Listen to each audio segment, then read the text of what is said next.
dia, meu nome é Adelaine Nobre e hoje nós vamos meditar no capítulo 14 do livro de Mateus, um capítulo com algumas histórias importantes na trajetória de Jesus e também de outros envolvidos, mas se eu pudesse resumir essa reflexão em 3 palavras, eu diria que é coragem, verdade e fé.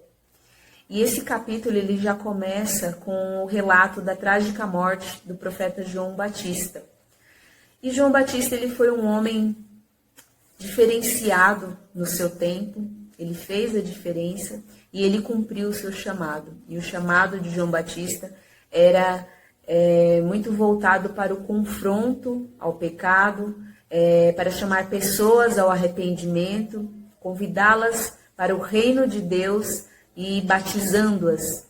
Então, João Batista cumpriu esse chamado até o fim e, inclusive, perdeu a sua vida por causa desse chamado.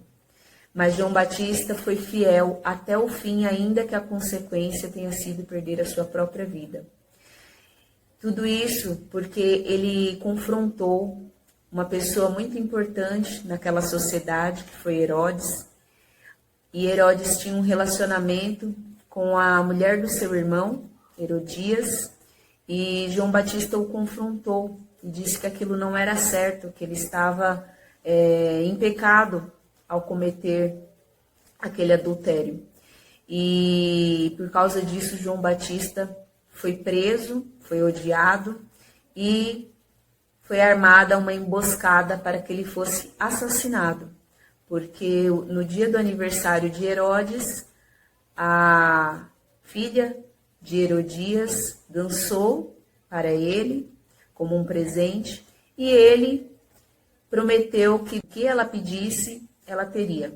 E o pedido dela, instruído pela sua própria mãe, foi a cabeça de João Batista numa bandeja, como um presente. Então, veja que por causa do confronto ao pecado, João Batista perdeu a sua vida. Mas ele não mudou o seu posicionamento. E é essa reflexão que eu quero trazer para nós no dia de hoje. Quantas e quantas alianças nos dias de hoje são feitas buscando privilégios, buscando troca de favores, buscando acesso a lugares, a manjares, a vantagens. João Batista poderia ter revogado o seu posicionamento ou ter feito vista grossa e ter se aliançado a Herodes, já que os profetas naquela época, naquele tempo, eles eram respeitados pelo povo. Então, se o profeta João Batista tivesse ganho a simpatia de Herodes, ele poderia estar numa posição de destaque naquela sociedade, mas ele não se corrompeu, porque os olhos dele não estavam nessas coisas, os olhos dele, a aliança dele era com Deus. Então, ainda que tenha custado a sua própria vida, ele não mudou o seu posicionamento por causa de uma sociedade corrupta, por causa de um momento, por causa de uma aliança, ou por causa de benefícios que ele poderia ter em troca, ou até mesmo poupar a sua própria vida. Então, fica essa reflexão para mim e para você. Será que nós temos a fidelidade de manter o nosso chamado até o final, ainda que a gente venha perder coisas no meio do caminho, ainda que nós venhamos a ser odiados, como João Batista foi, perseguidos, humilhados, ou até mesmo perder a nossa vida? Então, fica essa reflexão a respeito de João Batista, que foi um homem, acima de tudo, fiel a Deus, fiel e temente a Deus. Ele foi verdadeiro, por isso que eu comecei a reflexão falando que uma das palavras-chave dessa reflexão de hoje é a verdade. João Batista falava a verdade independente das consequências, porque ele sabia que era a verdade de Deus. E ele cumpriu o seu chamado com excelência, e embora tenha perdido a sua vida aqui neste mundo, tenho certeza que ele ganhou muito mais na eternidade. Esse é o verdadeiro evangelho. O evangelho ele é sobre renúncia, ele é sobre verdade. Ele não é só sobre ganhar, envolve perder muitas vezes. Né? Muitas vezes nós vamos perder amigos, perder oportunidades, perder benefícios por conta dos nossos posicionamentos. Então, acho que mais do que nunca, né? Temos vivido tempos onde as pessoas são cada vez mais amantes de si mesmo, das suas vontades, das suas paixões, e muitas vezes, né, falar a verdade envolve perder, mas que João Batista venha ser exemplo para nós, que nós possamos seguir o exemplo de João Batista e sermos fiéis até o fim. Temos também a passagem de Pedro andando sobre as águas com Jesus.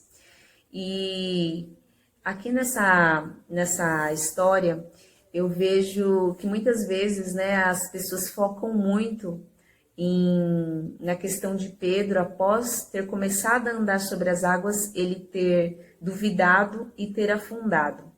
Mas o que eu vejo aqui em Pedro é a coragem. Por quê? Porque tinham outros discípulos no barco, no mesmo barco que Pedro estava.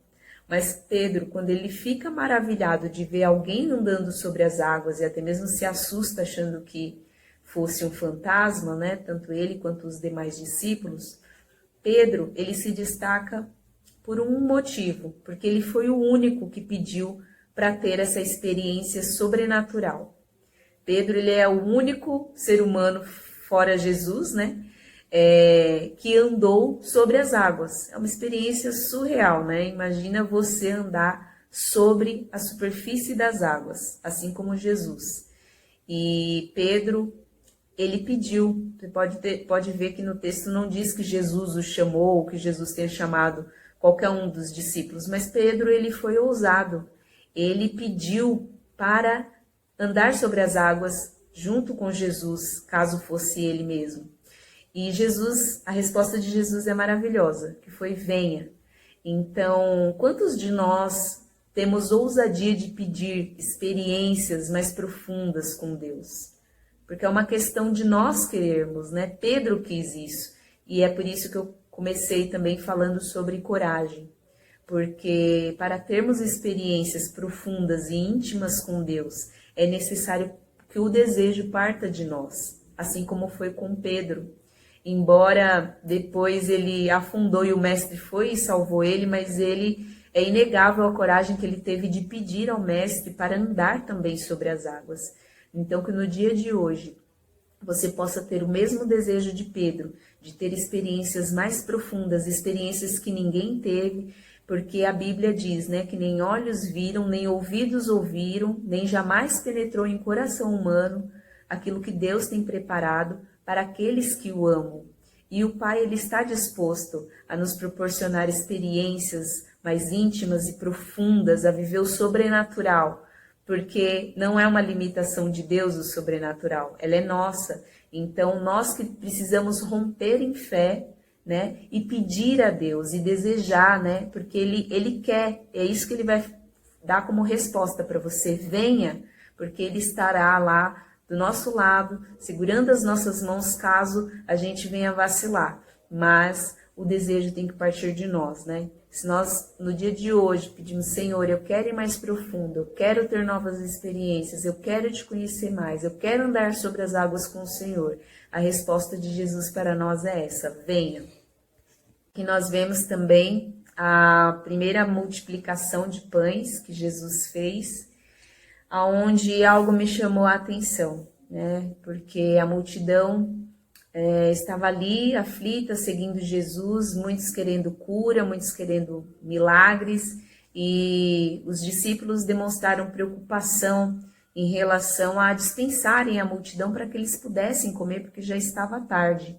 Mas a resposta de Jesus foi, né? Porque vocês mesmos deem comida a eles. E esse versículo ele me chamou a atenção, porque os discípulos não tinham como alimentar a multidão, né? Essa foi a resposta que eles deram. Eles tinham ali apenas 5 pães e 2 peixes. E essa resposta de Jesus, ela serve para nós nos dias de hoje, né? Deem vocês comida a eles. Então, quantas pessoas que hoje estão ao nosso lado e que têm necessidades talvez não só financeira, mas às vezes necessidade de uma palavra. E muitas vezes nós nos limitamos olhando aquilo que nós temos, porque as necessidades deste mundo são muitas, né? A gente, às vezes, eu ouço muitas pessoas dizendo, não dá pra gente resolver o problema de todo mundo.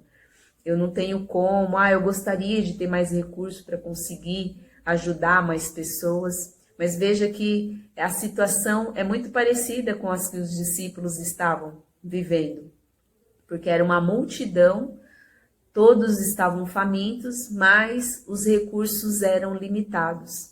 E aqui eu chamo a atenção para que você reflita comigo a respeito daquilo que hoje nós temos na nossa mão. É pouco na nossa mão, mas com a bênção de Deus isso alimenta multidões. Então, hoje o Senhor está falando para você, quem que está aí do seu lado, que tem alguma necessidade, seja financeira, seja emocional, seja de receber uma palavra, quem que está do nosso lado que hoje Jesus está dizendo, deem vocês comida a eles, né? Então, não vamos nos limitar àquilo que nós temos, mas vamos olhar para aquele que pode multiplicar aquilo que nós temos na nossa mão. Quando entregamos aquilo que nós temos a Jesus, a serviço do reino, isso é multiplicado, porque a multiplicação é dele, não é nossa. Então, que você não retenha aquilo que o Senhor te entregou, que você possa abençoar vidas da forma que o Senhor colocar nas suas mãos para fazer. Então, olhe no dia de hoje, né? A quem eu vou abençoar? De que forma que eu posso abençoar a vida de alguém? E tenha certeza que isso no reino de Deus será multiplicado segundo as riquezas dele. Por último, nós temos uma lição preciosa do exemplo de Jesus. Toda vez que ele estava entre a multidão, ele curava, ele ensinava, ele fazia muitos milagres, mas aqui nós temos 2 versículos que me chamam a atenção, que Jesus ele fazia questão de ficar a sós com o Pai. Então a gente vê aqui, né, no versículo 13, que Jesus foi sozinho para um lugar deserto, e no versículo 23 também, né, depois de mandar o povo embora, Jesus subiu um monte a fim de orar sozinho. Então é muito bom estarmos em comunhão, é muito bom estarmos a serviço do reino, trabalhar para Deus, mas muitas vezes nós vamos precisar de momentos a sós com Deus para recarregarmos a nossa energia, para nos reequiparmos com as armas espirituais, para que possamos estar preparados para a batalha, senão a gente se esvazia demais, né? Então é mandatório para qualquer cristão que quer ser cheio de Deus, se isolar um tempo em oração, ficar a sós com o Pai para adorá-lo e receber, encher o seu vaso de azeite novamente. É imprescindível, porque se Jesus, que era o Filho de Deus, fazia isso, ele, após despedir a multidão, ele sempre ficava a sós com o Pai para orar, que dirá eu e você, né? Então, eu quero fechar aqui com esse exemplo de Jesus e que você não se esqueça, né? Da verdade, andar como um verdadeiro cristão, ser fiel àquilo que o Senhor te entregou, da coragem de buscar experiências novas, coragem de romper o sobrenatural e a fé. A fé, ela precisa ser guardada, né, pelo cristão até o último dia da sua vida. Então, eu deixo essa reflexão para o dia de hoje. Que Deus abençoe e ministre sobre a sua vida.